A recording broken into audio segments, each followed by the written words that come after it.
नमस्कार मंडळी, स्वागत आहे तुमचं उखाणा.मराठी या आपल्या यूट्यूब चॅनलमध्ये। मंडळी, आपल्या या चॅनलवर आम्ही नेहमीच एक वेगळा विषय घेऊन उखाणे सादर करत असतो आणि त्या उखाण्यांना तुम्ही चांगला प्रतिसादही देता। त्यामुळेच आजच्या व्हिडिओमध्ये मी घेऊन आले आहे उखाण्यांचा एक नवा कोरा विषय। मंडळी, प्रत्येक नववधूची इच्छा असते की आपला गृहप्रवेशाचा उखाणा अगदी खास आणि युनिक असावा आणि त्यामुळेच मी तुमच्यासाठी घेऊन आली आहे गृहप्रवेशाचा मोठा आणि लांबलचक उखाणा। चला तर मग उखाण्याला सुरुवात करूया। पाऊस पडला जोरात, नदीला आला पूर, कोकिळेने पकडले मंजूळ सूर।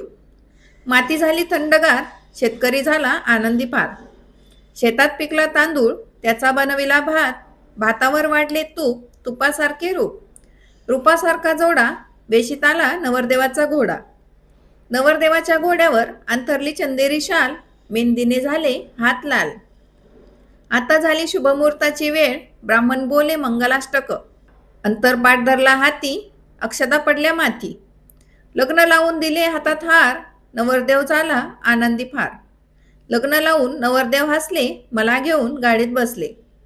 लग्न आटपले आणि काढली वरात, नाव घ्यायला अडवले टिंबटिंबांच्या दारात। उखाणा घेते शुभमंगल प्रसंगी आज, रावांची भाग्यलक्ष्मी म्हणून गृहप्रवेश करते आज। तर मंडळी, हा होता गृहप्रवेशाचा मोठा आणि लांबलचक उखाणा। तुम्हाला हा उखाणा कसा वाटला मला कमेंट करून नक्की सांगा आणि अशाच अजून छानशा उखाण्यांसाठी चॅनलला सबस्क्राईब करायला अजिबात विसरू नका। चला तर मग, तुम्ही हा व्हिडिओ शेवटपर्यंत बघितलात त्याबद्दल तुमचे खूप खूप धन्यवाद। पुन्हा भेटूया अशाच छानशा विषयासोबत। तोपर्यंत हसत रहा, आनंदी रहा आणि उखाणे ऐकायला तयार रहा। धन्यवाद।